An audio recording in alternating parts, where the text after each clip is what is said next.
God, dude, the amount of hate Manu Ginobili gets is just wow. I want some nasty. Are we having fun yet?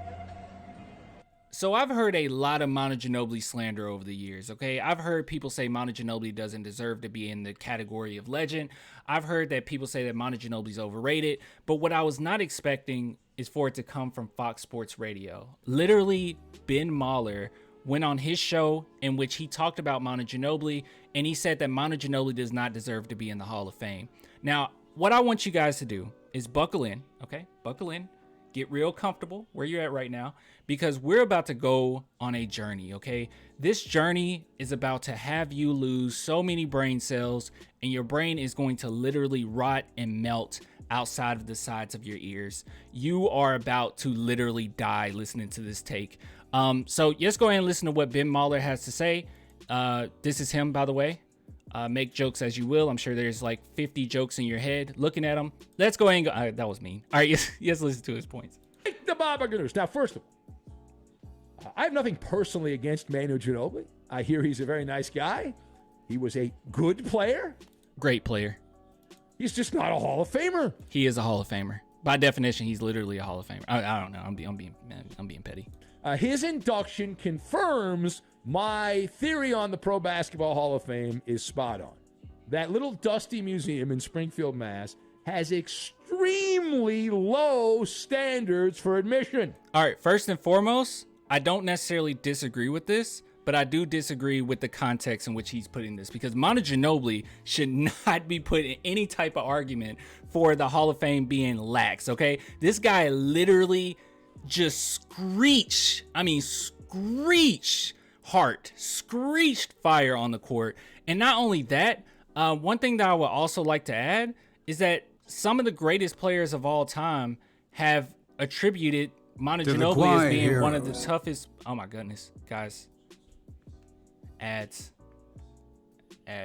But they've contributed Manu Ginobili as being one of their hardest assignments. Like, even if you talk about Kobe Bryant, one of the greatest players of all time, he has said that Manu Ginobili was one of the hardest assignments he's ever had. So, yeah. All right. So let us discuss the Hall of Famer. His induction confirms my theory on the program. Extremely low standards for admission. This is where we're at. Everyone's in. I think I'm in the Hall of Fame. I'm not sure what I'm in the Hall of Fame for, but I believe I was nominated and elected several years back.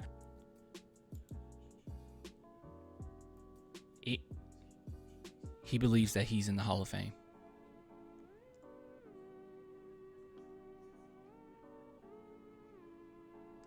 Yeah. I just didn't show up. Yeah. But Ginobili getting an invite is another blemish. This is another mark against the Basketball Hall of Fame. It cheapens the honor for everyone who legitimately should be in the Hall of Fame. No, it doesn't. His resume doesn't talk. It screams not Hall of Fame worthy. That's the way it is. We'll be the grown-ups in the room here. We'll be the adults in the room. Okay. Manu was, let's be honest here, a generic brand ball player in the NBA. Manu Ginobili was a generic brand ball player in the NBA? Like, this makes me believe that he didn't watch one lick of Manu Ginobili, like not even a game. I mean, you could tune in to preseason with Manu Ginobili and see that he's not a generic brand basketball player. What are you talking about? He literally basically introduced the NBA to the Euro step. Every single game that you watch Manu Ginobili, it was a, oh my God, what did he just do moment. What are you talking about? That he's a generic brand? Where do you get that from? Like, did you not watch it all? In my opinion, it's a fact. And it's literally your opinion. Like, when you say somebody's a generic brand ball player, you can't factually prove that. You can just have a bad take. Take the emotion out of it.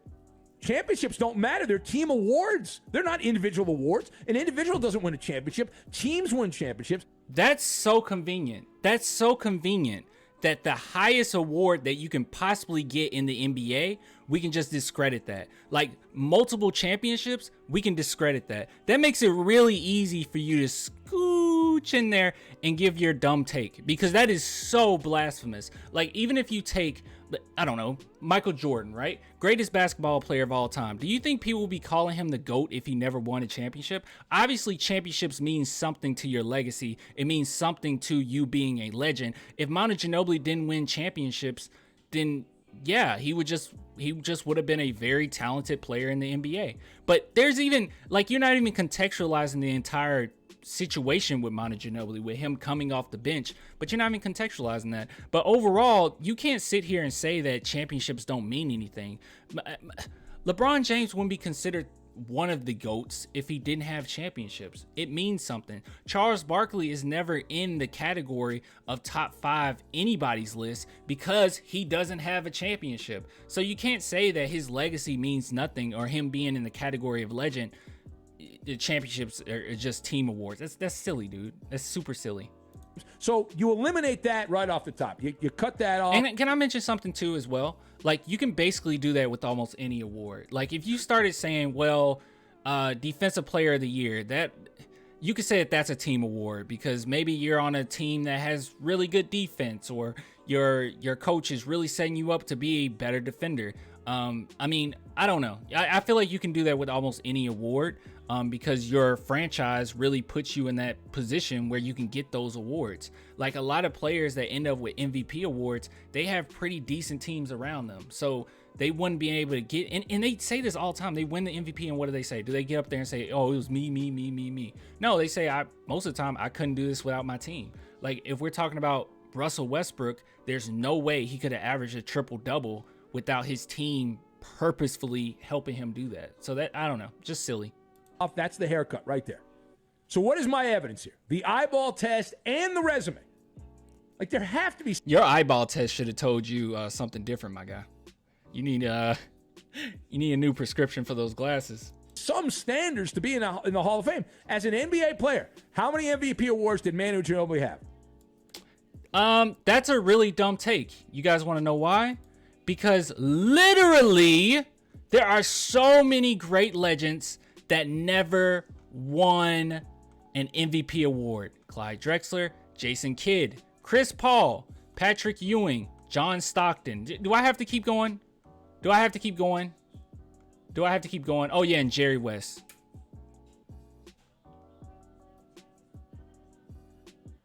Jerry West. The logo.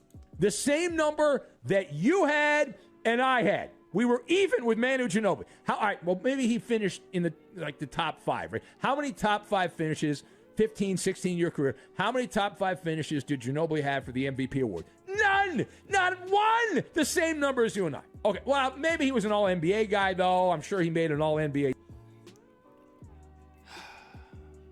I don't have anything to say here. Whatever. First team, right? Let me check my notes. No, he did not make an All-NBA first team. All right, how about second?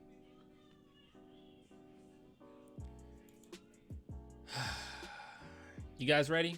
Here are some players that never won or never got into All-NBA first team. We have Ray Allen, Carmelo Anthony, Walt Bellamy, Chauncey Billups, Chris Bosh, Vince Carter, Dave Cowens. Should I just keep going? I'll just keep going. You guys can read yourself. Alex Ingold, Pau Gasol. I heard Pau Gasol was pretty good. Yeah, I heard he was okay. Hey, look at that, Manu. Greer, Blake Griffin. Blake Griffin's pretty good. Joe Johnson. I remember he was with Sean Kemp. Sean Kemp was okay. It's such a stupid take. It's such a dumb take. It's such a stupid take. Like, no.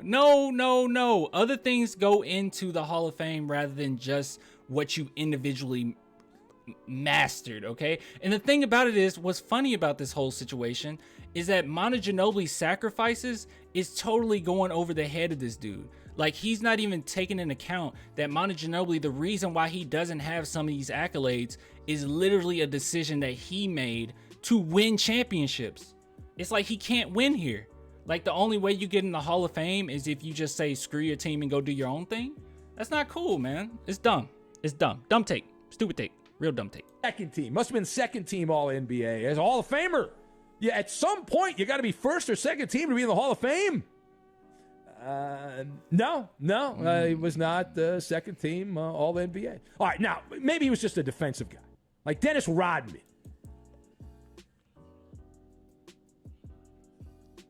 Dennis Rodman never made it first team All NBA. Dominated defensively. Defensive Player of the Year. Did he win a Defensive Player of the Year award? Manu Ginobili? No. What about defensive first team? He had to be a defensive. Okay, let's go through some great players that were really great defenders that never won Defensive Player of the Year, because that is exceptionally hard to get. And as you can see here, let's go through Tony Allen, Bruce Bowen, Jason Kidd, Dennis Johnson, Bobby Jones, Chris Paul, Scottie Pippen. I'm sure he would say he's a Hall of Famer. Kareem Abdul-Jabbar. Pretty sure he's a Hall of Famer. Kobe Bryant and Tim Duncan. Literally crazy defender, by the way. But Tim Duncan never won a Defensive Player of the Year award. So, yeah. First team somewhere along the way, right? No. Ginobili has no defensive first team. All right, second team. How about second team All NBA defense? Got to be second team. Come on, give it to me. No. The way he's framing this is just so disingenuous. Like, the reason why Manu Ginobili didn't get some of these accolades is literally because of his sacrifice. Like, you are being so uncharitable here. Like, this is utterly disgusting. No, wrong again. Einstein, wrong again. He was a backup Ginobili for almost 70% of his games. By choice. They asked him to do it, but by choice, he elected to do that. Manu Ginobili could have left, and he could have been a star somewhere else. Like, everyone knows that when Manu Ginobili got on the court, it was ridiculous. Not only that, Manu Ginobili wasn't just a bench guy. He literally finished, like, every game that we played in. Like, every game, you're going to see Manu Ginobili out there with 5 minutes left. And the reason being is because Popovich and everyone else in the world except you, Ben, knew that Manu Ginobili was a cold-blooded Mamba mentality killer. 67% of the games. So he must have won like 7 or 8 Sixth Man of the Year awards, at least like 4 or 5, right? Oh my God. No, he won one. He was one time Sixth Man of the Year. And All-Star twice. That's it. 2 times. 2 times an All-Star. That's all. And that was bull. He should have. Like, he's really basing a lot on what the fans decide you are. Like, he's basing a lot on fan decisions. The comps on this guy, we've said it before, we'll say it again, are players like Terry Porter, Jeff Hornacek, Horny. Those are the comparisons. And even with a low admission standard to the Hall of Fame, those guys are not. And one thing just came to me, because he mentioned how he doesn't have an MVP and he wasn't in top 5 voting. If I'm not mistaken, I think Dame Lillard was like 7th, and he had like a fabulous season. It was a season where he had a really good season. He was like 7th in voting. So obviously it doesn't mean a whole lot. Not in Springfield, Mass. They're not Hall of Famers. Now, second, people that know basketball understand Manu Ginobili. Well, again, a good player as a Great glue player. guy for the. A glue guy? Manu Ginobili made things happen, bro. He wasn't just some role player who just facilitated the offense. He literally made things happen. There were so many game winners, so many big shots, so many Manu moments, but he literally made things happen, okay? Manu Ginobili, the reason why Manu Ginobili is one of Spurs fans' favorite players of all time is because of his play on the court. He was so fun to watch because he would make things happen. He wasn't a player that just catch and shoot or just go to the corner or just, no, he wasn't a role player. He was literally a star. It's not the big 3 and Manu's just the role player. No, he was part of the big 3. Tim Duncan would tell you, I wouldn't have these championships if it weren't for Manu Ginobili. Like, dude was a killer. There's so many moments I can think of Manu Ginobili just being a destroyer. Like, even when we went against the Memphis Grizzlies, I believe it was 2000. You guys correct me. I think it was like 2011. Man played with a cast, bro. He he literally had a cast, and he was still killing the Grizzlies. He was still a lot to deal with. I don't know. The San Antonio Spurs, not a Hall of Fame player, did not rise to the level of elite Hall of Fame status with any reasonable standards. And that, I don't think your standards are very reasonable. When you say that you can't win, like your championships don't matter, that's crazy to me. I don't think that's very reasonable.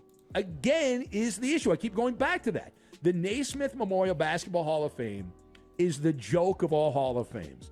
They are so lenient. All right, I think we got enough that we can get out of that. One thing that I wanted to talk about was this in particular.